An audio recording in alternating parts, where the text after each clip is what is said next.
Halo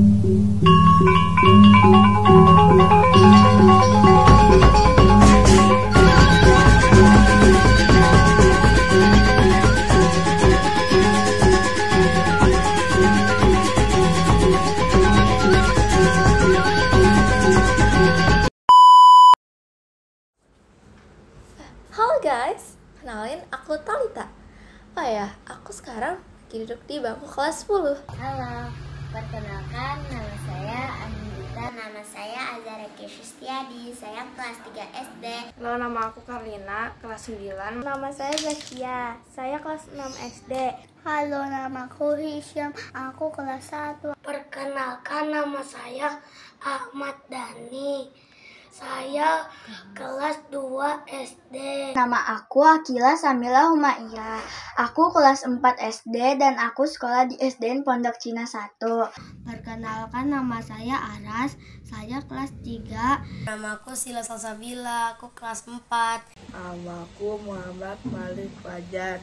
Mata pelajaran favorit saya adalah bahasa Inggris. Mata pelajaran favorit aku bahasa Inggris. Pelajaran terfavorit saya adalah matematika. Mapel favorit aku adalah bahasa Inggris. Mata pelajaran favoritku adalah matematika. Tapi aku punya kendala dalam belajar, yaitu kurang konsentrasi dalam membaca soal cerita. Kendala saya saat belajar, terkadang saya mempentingkan kesenangan saya daripada belajar. Kendalanya, gurunya tidak mengajarkan secara detail. Kendalanya karena gurunya ngajarnya gak benar. Dalam pelajaran matematika, saya memiliki kendala. Paling sering sih kendalanya karena saya terburu-buru, jadi saya salah ngitung. Kendala yang aku hadapin saat belajar adalah minimnya kosakata dan aku nggak hafal rumus tenses. Kendala belajar saya sulit belajar bahasa Inggris karena susah hafal artinya. Kendala belajarku suka tidak fokus. Aku mau cerita sedikit nih. Jadi aku mau cerita kalau aku itu pengen jadi apa. Nah, tapi sebelum itu aku mau tahu kalian kalau mapel favorit aku itu ekonomi. Kenapa? Karena kayak itu bakat aku di situ.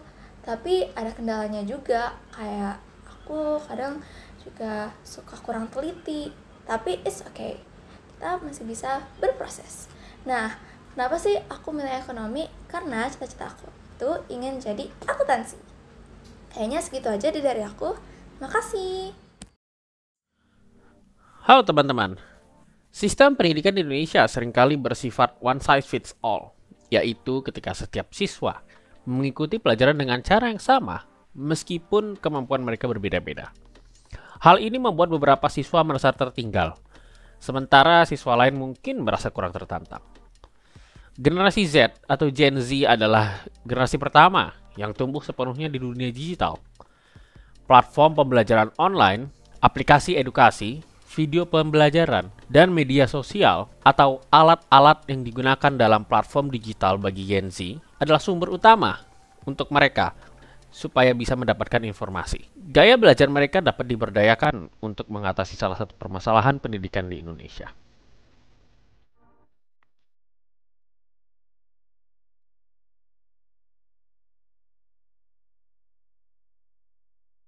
Halo semuanya, hari ini saya akan menjelaskan sebuah konsep menarik yang kami tawarkan dalam poster ini yang berjudul Pemberdayaan Gaya Belajar Gen Z untuk menggali potensi siswa melalui pendekatan adaptive learning berbasis artificial intelligence.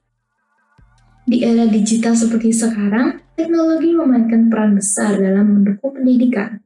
Pendekatan adaptive learning bertujuan untuk membantu siswa belajar dengan lebih efektif dan sesuai dengan kebutuhan mereka. Yuk kita bahas lebih detail. Setiap siswa memiliki cara belajar yang berbeda-beda.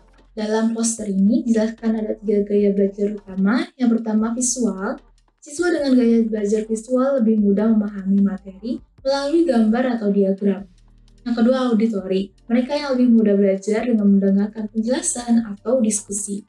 Yang ketiga kinestetik. Siswa tipe ini lebih suka belajar dengan mempraktikkan atau mencoba sesuatu secara langsung. Nah, dengan pendekatan adaptive learning, gaya belajar ini bisa disesuaikan, sehingga setiap siswa merasa nyaman dan mendapat hasil terbaik. Pendekatan ini didukung dengan teknologi AI yang memungkinkan pembelajaran menjadi personal dan adaptif. Artinya, setiap siswa mendapatkan materi sesuai dengan kebutuhan dan ritme belajar mereka. Di poster ini kita juga melihat learning pyramid yang menunjukkan metode pembelajaran paling efektif, seperti diskusi, praktik langsung, dan mengajarkan orang lain. Dengan bantuan AI, platform ini dapat memilih metode terbaik untuk meningkatkan pemahaman siswa.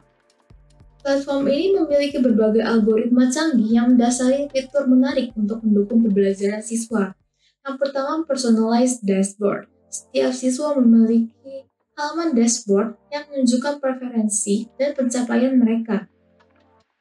Yang kedua, gamifikasi. Untuk meningkatkan motivasi, siswa dapat menerima reward berupa sertifikat atau poin setelah menyelesaikan tugas atau mission. Yang ketiga, konten yang beragam. Platform ini menyediakan teks, gambar, video, dan animasi yang disesuaikan dengan gaya belajar siswa. Yang keempat, feedback dan guidance. Siswa menerima masukan langsung dari sistem atau mentor sehingga proses belajarnya lebih efektif.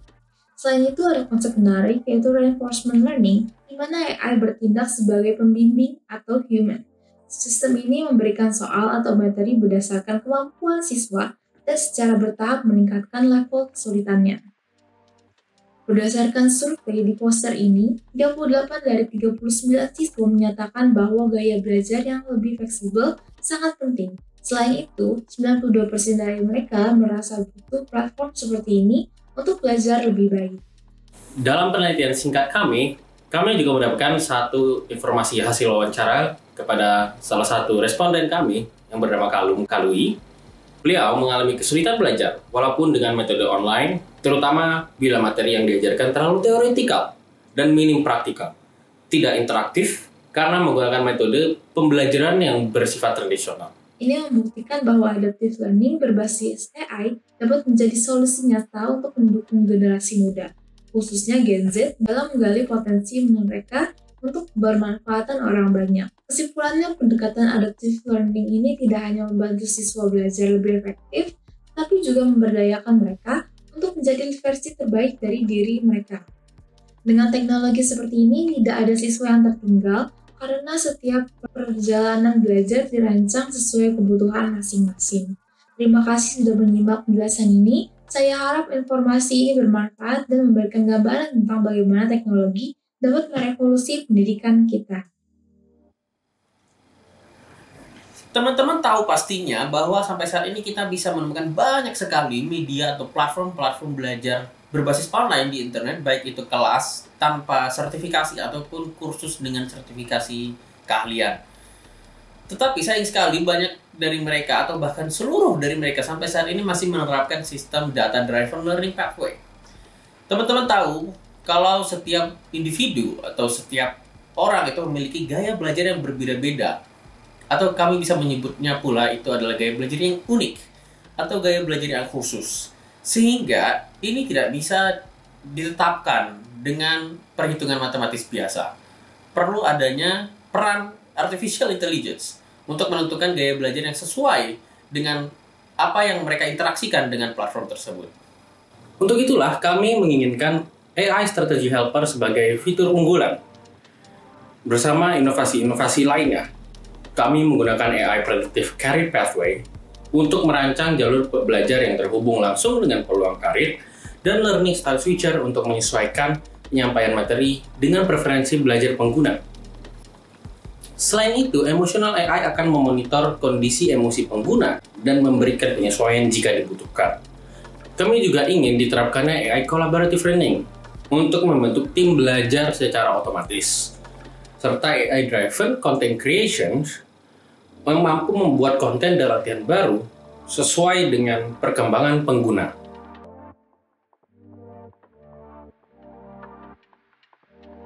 Dengan kombinasi fitur-fitur utama tersebut, kami berharap media dan platform-platform belajar yang sudah ada saat ini dapat menerapkannya sehingga Pembelajaran yang diberikan kepada pengguna bersifat personal, efektif secara maksimal, dan memberikan pengalaman belajar yang sangat berarti.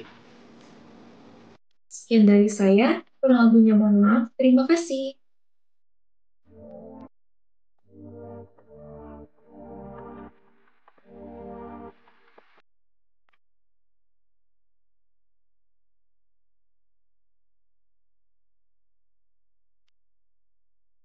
Cita-cita saya ingin menjadi gamers.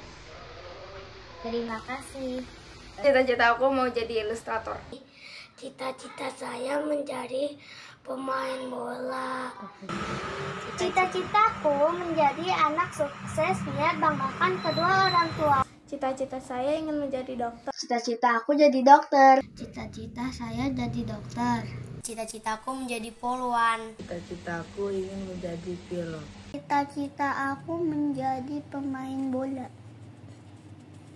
Terima kasih kakak.